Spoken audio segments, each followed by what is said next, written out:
इस क्वेश्चन में कहा गया है कि एक मीनार है। क्या है? एक मीनार, और मीनार से एक सरल रेखा है जो मीनार तक जाती है। एक मीनार है और एक सरल रेखा है जो मीनार तक जाती है।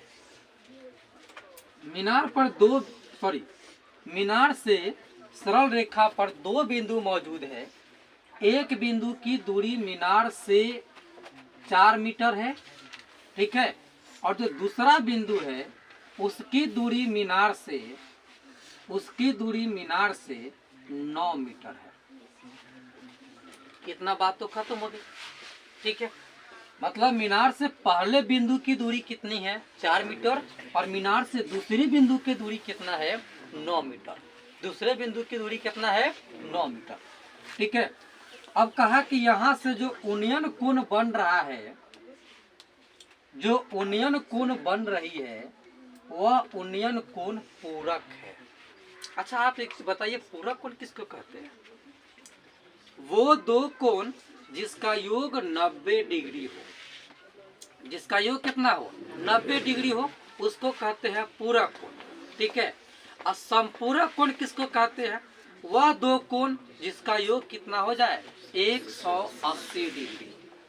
अर्थात हम कह सकते हैं कि संपूरक पूरक का दोगुना होता है।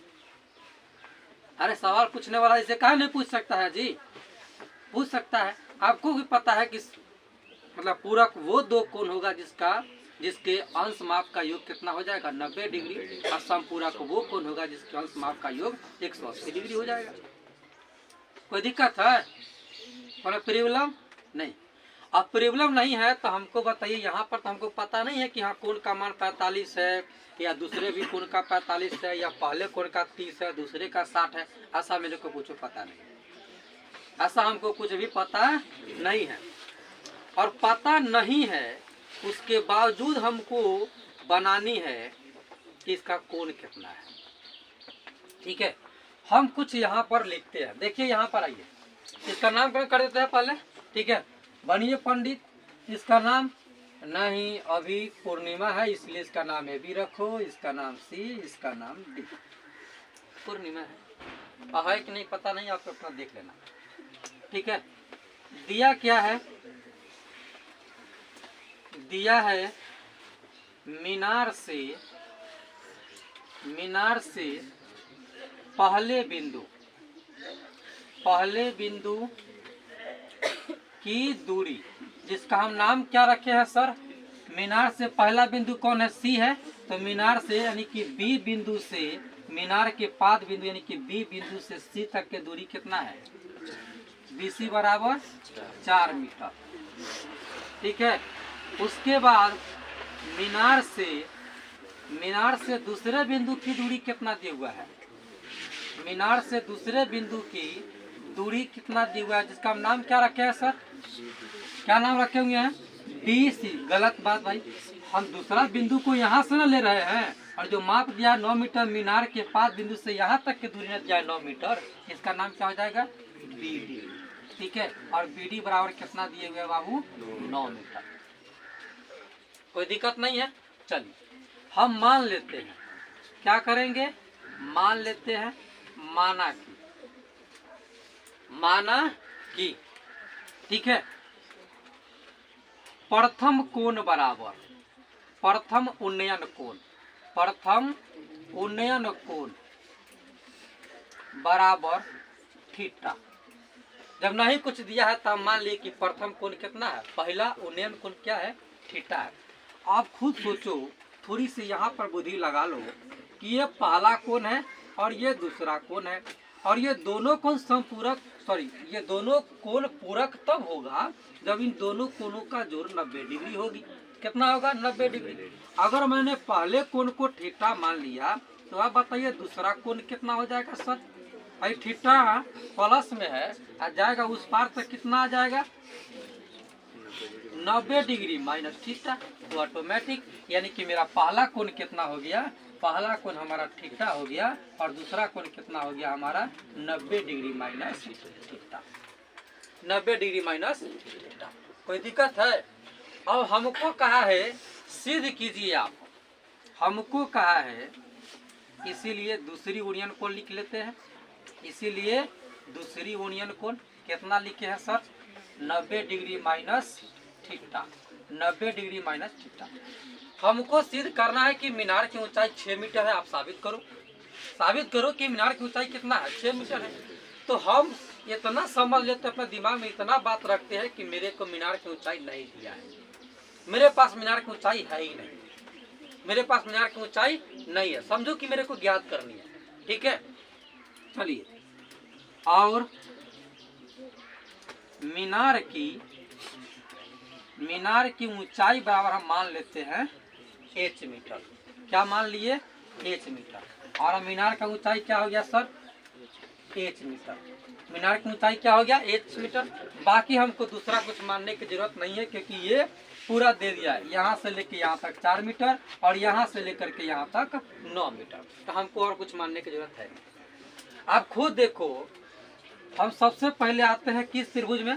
त्रिभुज ABC में, ठीक है। त्रिभुज ABC में।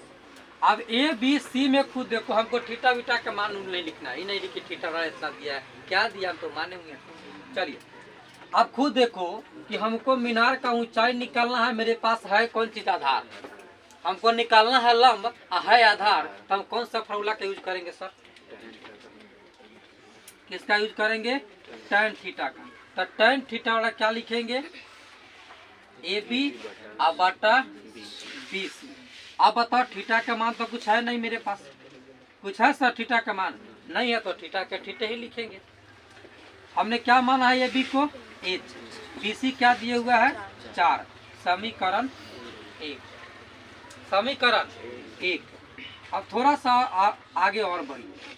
पुनः त्रिभुज, अब बड़का त्रिभुज में आ जाइए, ये पूरा त्रिभुज में ABD में। किसमें? त्रिभुज ABD में। ABD में अगर आएंगे तो यहाँ पर थीटा के वैल्यू कितना दिया है sir? 90 degree minus theta. Theta के वैल्यू कितना दिया हुआ है? 90 डिग्री माइनस थीटा। हमको निकालना लंब है और मेरे पास मौजूद है आधार, दिया गया है आधार। और कहा है लंब निकालने के लिए हम कौन से फार्मूला का यूज करेंगे? tan थीटा का। tan थीटा वाला क्या फार्मूला होगा सर? लंब बटा आधार, इसका कौन है? BD। चलिए, tan, अतः थीटा का जगह पर मैं कितना लिखूं सर? 90 degree minus theta. मैं कितना लिखूं? 90 डिग्री माइनस थीटा बराबर कितना है? ये B H। BD कितना है सर? BD कितना है? 9। tan 90 degree minus theta. आप चैप्टर 8 में पढ़ोगे कि tan 90 डिग्री माइनस थीटा वाला फॉर्मूला क्या होती है? cot theta. क्या होता है सर? cot थीटा बराबर h बटा 9। tan 90 degree minus theta cot theta. tan 90 degree minus theta cot theta. ये हो गया हमारा समीकरण। क्या हो गया हमारा? समीकरण 2। हम क्या कर देंगे सर? दोनों को गुना। समीकरण 1 से, मतलब समीकरण 1 और समीकरण 2 को गुना करने पर, ठीक है। समीकरण 1 व 2 का गुना करने पर, क्या करने पर? गुना करने पर। देखो, कोई भी क्वेश्चन भारी नहीं होती है, ठीक है। आप अगर समझ गए तो वो बिल्कुल आसान है, और जब तक आप नहीं समझे तब तक लगता है कि ये पहाड़ है, इस पर कौन चढ़ेगा? बट हम नहीं चढ़ेंगे, हमसे चढ़ाया नहीं होगा। लेकिन आप चढ़ने का जब प्रयास ही नहीं करोगे तो फिर चढ़ ही नहीं सकते। अगर अरुणिमा सिंह चढ़ने का प्रयास नहीं की होती तो आज ये नहीं होता है कि हिमालय के सबसे जो ऊंची जो पर्वत चोटी है का एवरेस्ट चोटी, उस पर चढ़ने वाली कोई विकलांग महिला भी थी। क्या यह पढ़ने को मिलता? नहीं। यानी कि एवरेस्ट की चोटी पर चढ़ने वाली प्रथम विकलांग महिला कौन है? प्रथम विकलांग महिला तो वो है अरुणिमा सिंह। कौन है? अरुणिमा सिंह, ठीक है। तो हमें प्रयास तो करनी पड़ेगी, बिना प्रयास को तो मेवा नहीं मिलेगा। क्या? चलिए, समीकरण 1 आपका कितना है? tan थीटा और h बटा 4। जब भी बराबर होगा देख लीजिएगा। तो सबसे पहले देखो, जो बराबर के इस तरफ है, जो बराबर के इस तरफ है और इसमें जो बराबर के इस तरफ है, उसको दोनों को गुना कर दो, ठीक है। यानी कि इसको हम बोलते हैं लेफ्ट हैंड साइड, LHS। ठीक है। तो जो LHS इसमें है और जो इसमें है उन दोनों को मैं गुना कर देता हूँ, tan थीटा गुने cot थीटा। अब चलते हैं RHS में, यानी कि राइट हैंड साइड। तो राइट हैंड साइड में इधर कितना है, h/4 कितना है सर, h/4 गुने, बताइए इसमें कितना है, h/9 कितना है इसमें, h/9। चलिए sir, tan theta into cot theta बराबर फार्मूला होता है 1 है। आप अगर हमको याद नहीं है तो कोई दिक्कत नहीं है। tan थीटा के क्या होता है, क्या पड़ेगा, p/b, और cot थीटा का क्या होता है सर, b/p, p से p खत्म, b से b खत्म, कितना आया सर, 1 है। तो tan theta into cot theta का क्या फार्मूला हो जाएगा, 1 है। h में h से गुना करेंगे क्या हो जाएगा, h स्क्वायर, और 4 में 9 से गुना करेंगे 9 चौक 9 चौका 36। कोई दिक्कत है, अब बस हमारा उत्तर आ चुका है सर। 8 गुना कर दिए h स्क्वायर में 1 से, तो h स्क्वायर कम h स्क्वायर, और 36 में 1 से गुना करोगे तो 36 से कम 36। यहाँ से जब मैं स्क्वायर हटाऊंगा तो इस पर क्या पड़ेगा सर, रूट पड़ेगा, इसलिए h बराबर 36 का वर्गमूल कितना होता है, 6 मीटर। अब बताइए हमको साबित यही ना करना था, हमको साबित यही ना करना था। यहाँ पर कितना दिए हुआ है, h 6 मीटर, हमको साबित करना था कि साबित कीजिए कि ऊंचाई कितना है, 6 मीटर। हमारा आया कि नहीं आया, बस लिख दीजिए, आपका पूर्ण बात खत्म। हाँ, एक और बात लिख दीजिए।